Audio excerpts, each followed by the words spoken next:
Screen पर जो आप तस्वीर देख रहे हो, ये दोनों आपस में पति पत्नी हैं।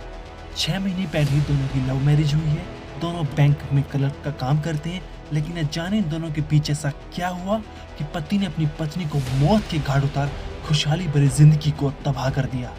जो आदमी अपनी पत्नी से बेशुमार प्यार करता था, जिस महिला को पाने के लिए इसने जमीन आसमान एक कर दिए थे, फिर क्या हुआ ऐसा जो इस पति ने इतना बड़ा कदम उठा लिया और अपनी खूबसूरत बीवी को मौत की नींद सुला दी। आइए इस वीडियो में पति के मन में क्या चल रहा था और क्यों उसने अपनी बीवी की हत्या करी, इन सारे सवालों के जवाब आपको बताएंगे। दरअसल ये मामला राजस्थान के नीम का थाने इलाके का है। यहाँ 30 साल की शिखा अग्रवाल और 33 साल के पंकज गुप्ता राजस्थान के ग्रामीण बैंक में क्लर्क का काम करते थे। दोनों एक जगह नौकरी कर रहे थे तो धीरे धीरे नजदीकी आने लगी। दोनों अपने पैरों पर खड़े थे तो शादी करने का फैसला कर लिया।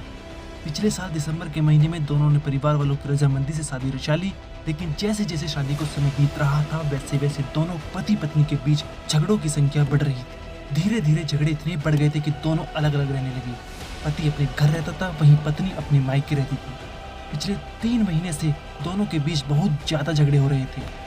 मायके वालों की तरफ से जो झगड़े की असली वजह बताई गई है वो ये है कि पंकज शिखा से दहेज की मांग करता था, जिसके चलते उसके साथ बुरा बर्ताव करता था।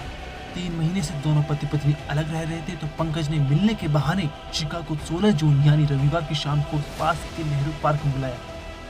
शिखा 7 बजे पंकज से मिलने पार्क में गई, लेकिन वहाँ पंकज ने शिखा के साथ एक ऐसी घिनौनी वारदात को अंजाम दिया जिसकी कोई कल्पना भी नहीं कर सकता। पंकज ने अपनी पत्नी शिखा की हत्या कर उसे मौत के घाट उतार दिया। पंकज ने शिखा का मर्डर कर उसकी डेड बॉडी कार में डाली और शहर से 11 किलोमीटर दूर जाकर सड़क किनारे फेंक दी। उधर शिखा के घर वाले परेशान हो रहे थे क्योंकि रात के 9 बज गए थे, लेकिन शिखा घर वापस नहीं लौटी थी। उसके घर पर न लौटने के चलते परिवार वालों ने उसके मोबाइल पर कॉल किया, लेकिन फोन की घंटी बज रही थी लेकिन कोई रिप्लाई नहीं आया।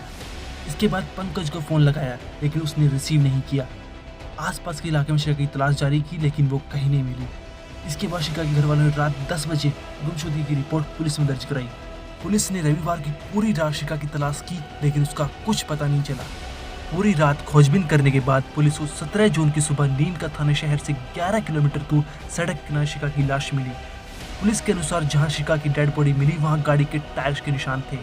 पुलिस ने केस दर्ज कर लिया है और आगे की जाँच इस केस में कर रही है। फिलहाल पंकज अभी फरार है। ब्यूरो रिपोर्ट क्राइम तक।